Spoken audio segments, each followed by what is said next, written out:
national crisis about that in the stock markets. Wall Street Journal headline, World Markets Shudder. That's today, the 5th of February, as we're recording the show. We also have the hack intelligence director, the intelligence czar, created post 9/11, that is to say, Dennis Blair, who says that an attack, a false flag, although he doesn't say so, a false flag terrorist attack on the United States, another one of some size, is inevitable in 3 to 6 months. It's coming. And after that, of course, you've got to look at everything, be it the Super Bowl, be it the upcoming Winter Olympics in Vancouver, British Columbia, Canada.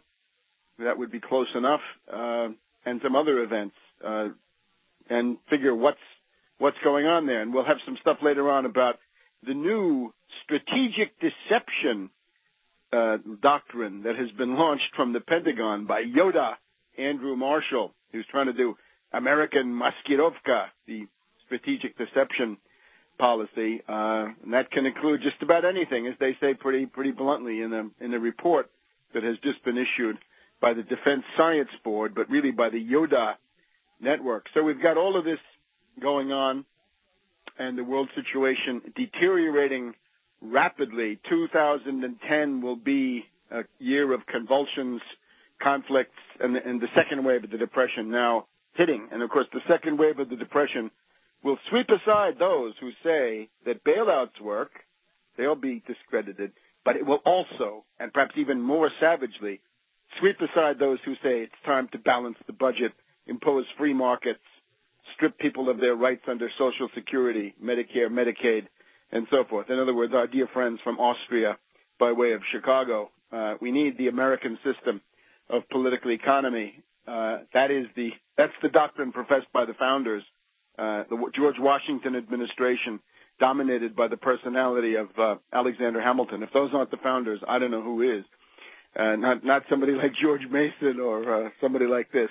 Those are the founders. But now let's look at the big unfolding international story, which is the confrontation between the United States and China, the superpower rivalry which has now emerged.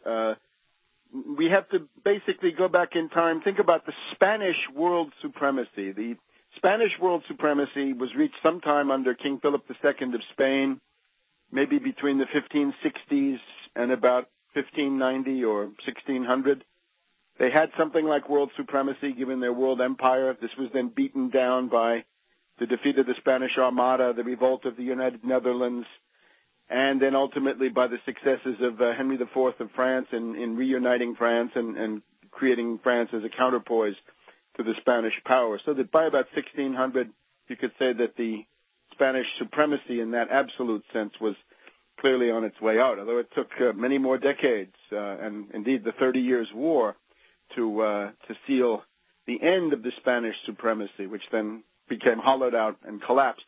The French supremacy starts with the Battle of Rocroi, R-O-C-R-O-I.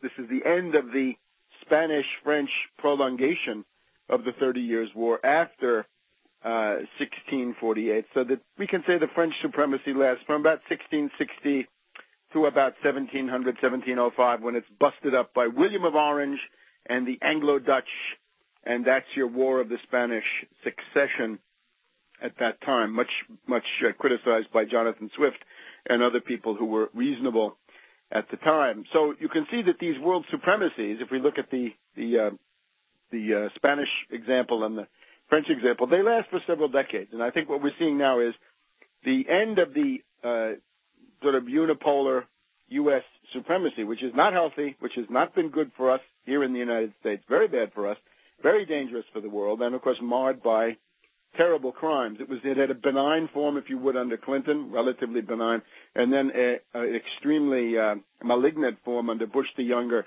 And now under Obama, it's becoming totally crazy, because this is even crazier than Bush when you look at it in terms of what it's actually doing. So let's go right to the heart of the matter, is the speech made by Madame Clinton in Paris at the end of last week at the École Militaire of Paris, the military academy, And here she warns China about Iran. Let me also make the point before we go any further.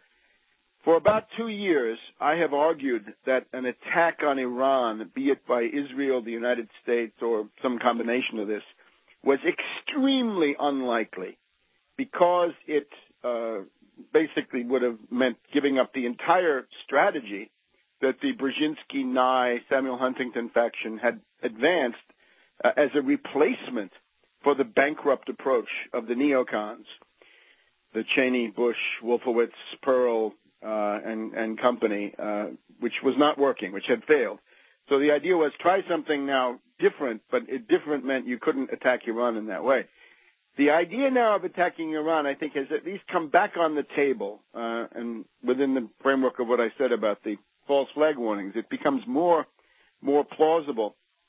And the reason for this is not because of Iran.